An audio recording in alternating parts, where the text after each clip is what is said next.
Mesdames et messieurs, bonjour.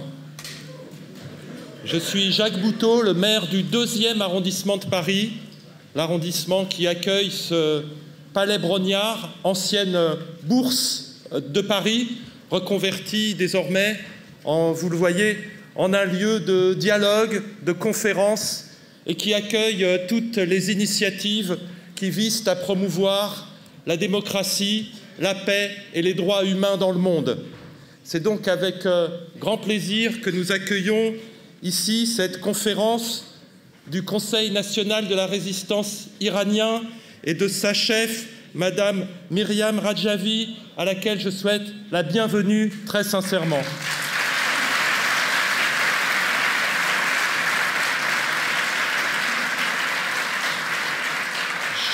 Je laisserai dans un instant Jean-François Le Garret, mon voisin, maire du 1er arrondissement, vous dire un petit mot, mais je voulais simplement souligner la pertinence qu'il y a aujourd'hui à aborder la question de la situation en Iran et dans la région du Moyen-Orient.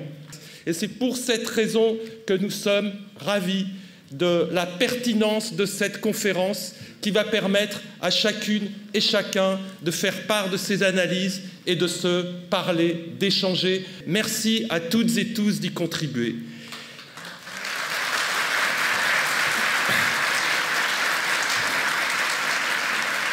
Et je voudrais en particulier remercier les trois personnes modératrices qui vont animer les panels qui vont être présentés sous la responsabilité de Madame Myriam Radjavi. Le premier panel présentera la perspective européenne et sera modéré par Matthew Offord, parlementaire britannique, que je salue. Le deuxième panel présentera les perspectives arabes et sera modéré par M. Bassam Alamou, ancien ambassadeur de Jordanie à Téhéran.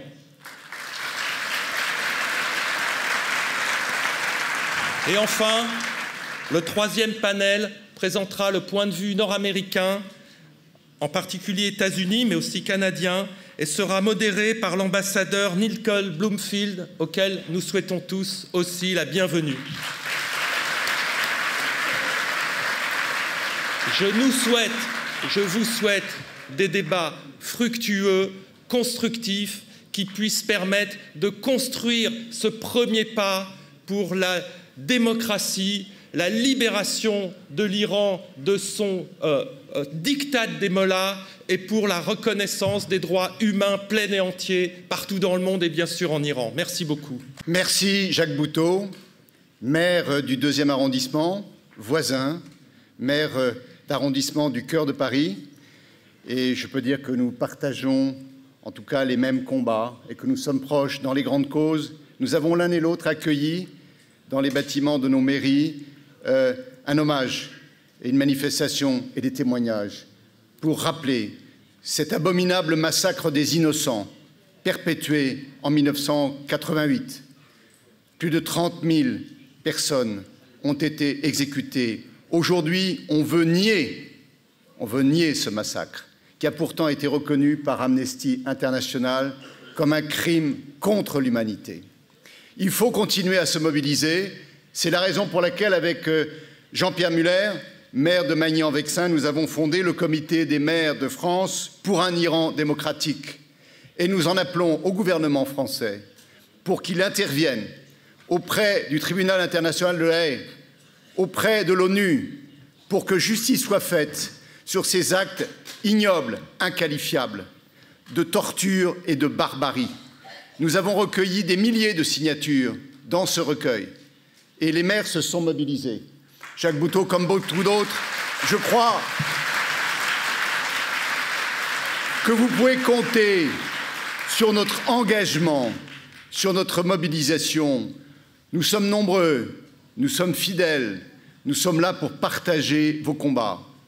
Et je voudrais vous dire que nous avons toujours été présents, nous resterons présents pour cette cause jusqu'à ce que la liberté soit rendue au peuple iranien.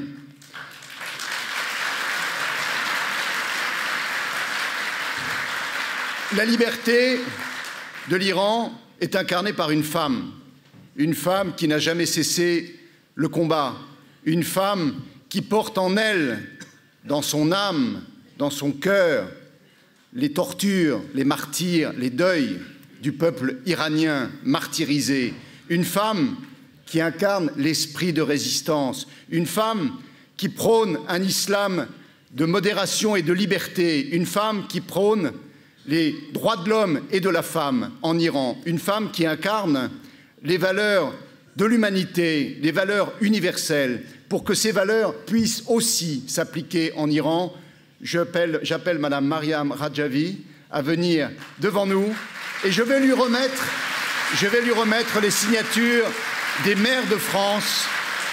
Madame la Présidente.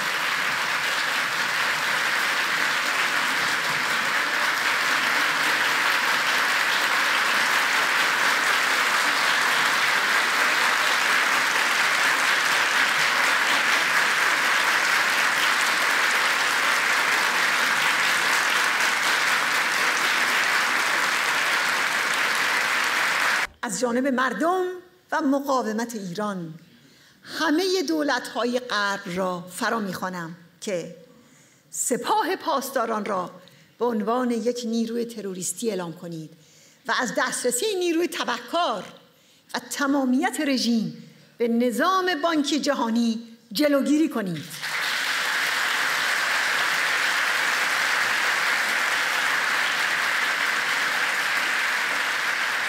سپاه پاسداران و شبه نظامیانش را از سوریه و عراق و سایر کشورهای منطقه اخراج و از انتقال نیرو و سلاح توسط آنها به این کشورها جلوگیری کنید.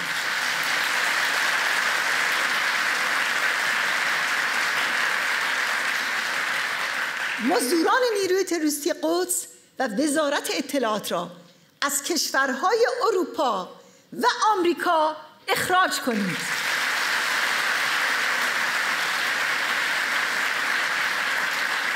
روابط دیپلماتیک و تجاری خود را با استبداد مذهبی به توقف شکنجه و اعدام در ایران مشروط سازید.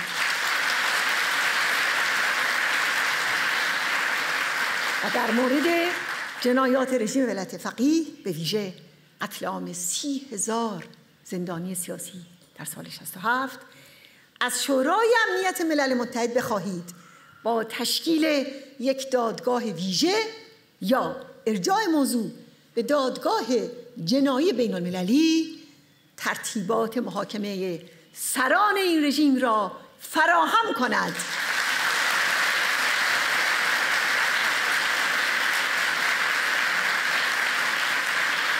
همچنین از پرداخت مابعضای اموال، تجهیزات، تسلیحات و قرارگاه‌های سازمان مجاهدین و ارتش آزادی بخش ملی ایران توسط دولت عراق حمایت کنید.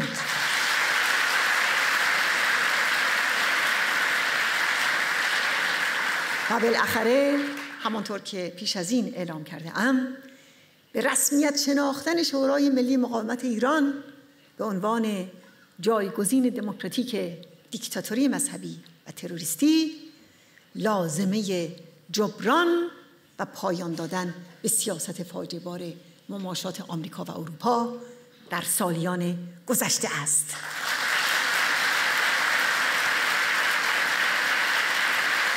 Et c'est aussi, là c'est pour nous un grand moment, c'est la publication pour la première fois depuis 29 ans d'un rapport des Nations Unies évoquant explicitement le massacre de 30 000 prisonniers politiques en 1988, pour la plupart membres des Moudjahidines du peuple, à la suite d'une fatwa de Khomeini. Dans le trouble actuel, c'est bien l'Iran qui mène le jeu, qui est au cœur des bouleversements du moment. Et dans cet instant où tout peut basculer, la résistance iranienne doit prendre sa place. Le comité parlementaire pour un Iran démocratique considère pour sa part que l'amélioration de la situation des droits de l'homme en Iran doit être un facteur incontournable dans tout développement de relations diplomatiques et commerciales avec le régime en place à Téhéran.